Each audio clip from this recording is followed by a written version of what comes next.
Haemorrhage का मतलब है ब्लड वेसल्स का फट जाना, मतलब ब्लड का टिश्यू में लीक करने लगना। जाहिर सी बात है आपको इस बात से अच्छे तरीके से ये बात समझ में आ गया होगा कि ब्रेन हेमरेज क्या होता है। ब्रेन हेमरेज में क्या होता है? ब्रेन हेमरेज दरअसल ब्रेन में जो ब्लड वेसल्स ब्रेन को न्यूट्रिएंट्स और ऑक्सीजन प्रोवाइड कराती हैं ब्लड के थ्रू, वो फटकर जब ब्रेन में ही ब्लड लीक होने लगता है तो ही इसे ब्रेन हेमरेज कहते हैं। ये एक प्रकार का स्ट्रोक होता है। पर ये होता कैसे है, चलिए इस वीडियो में आज हम यही बात ढंग से जान लेते हैं। देखिए, ब्रेन की आर्टरी जो ब्रेन में ब्लड सप्लाई कराती है वो यहाँ से हृदय से निकलने वाले आर्टरी से कई सारे ब्रांच में डिवाइड हो जाती है, जिसे कैरोटिड आर्टरी के नाम से जानते हैं। ये कैरोटिड आर्टरीज हमारे ब्रेन में जाकर बिल्कुल कई सारे ब्रांचेस में बंटकर पूरे ब्रेन को ब्लड सप्लाई कराती हैं। अगर व्यक्ति को कई साल से और बहुत ही इंटेंस स्ट्रेस की वजह से हाई ब्लड प्रेशर रहता है, या अगर व्यक्ति को ब्रेन ट्यूमर हो गया हो,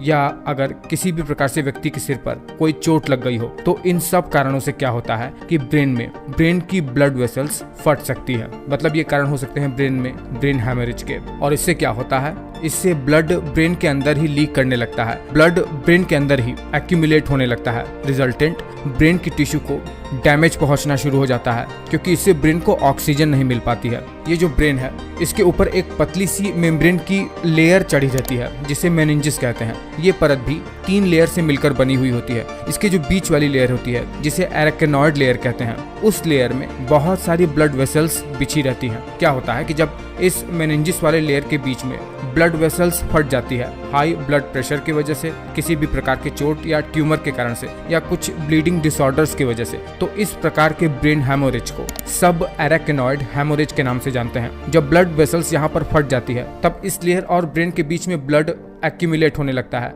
जिससे ये लेयर नीचे ब्रेन टिश्यू के ऊपर प्रेशर बनाती है। इससे ब्रेन को ऑक्सीजन नहीं मिल पाता है, जिससे वहां की ब्रेन टिश्यू मरने लगती है। वही जब ब्रेन टिश्यू के अंदर कहीं पर ब्लड वेसल्स फट जाती है और वहां पर ब्लड लीक होने लगता है, तो इसे इंट्रासेरेब्रल ब्रेन हेमोरेज के नाम से जानते हैं। यह भी हाई ब्लड प्रेशर, ट्यूमर और किसी भी प्रकार से सिर पे चोट लग जाने के कारण से होता है। ब्लड हेमोरेज के लक्षण क्या क्या होते हैं? इसमें दौरे पड़ सकते हैं, एक हिस्सा शरीर का पूरी तरीके से वीक हो जाएगा, नमनेस सा, एक हिस्सा चेहरे का लटक सा जाएगा, मानो शरीर को लकवा मार गया हो, सोचने समझने की शक्ति में दिक्कत होगी, बोलने में दिक्कत होगी, चलने में, बॉडी बैलेंस बनाने में दिक्कत हो सकती है, सिर में हमेशा दर्द रहता है। और इसका डायग्नोसिस MRI और CT स्कैन से होगा, जिसमें डॉक्टर ये पता लगाएगा कि ब्रेन के किस हिस्से में ब्रेन हेमरेज हुआ है। उसके बाद ही ट्रीटमेंट आगे बढ़ती है। आपको पिछले के वीडियो में मैंने ये बात बता रखा है कि ब्रेन हेमरेज दरअसल एक ब्रेन स्ट्रोक का ही प्रकार होता है।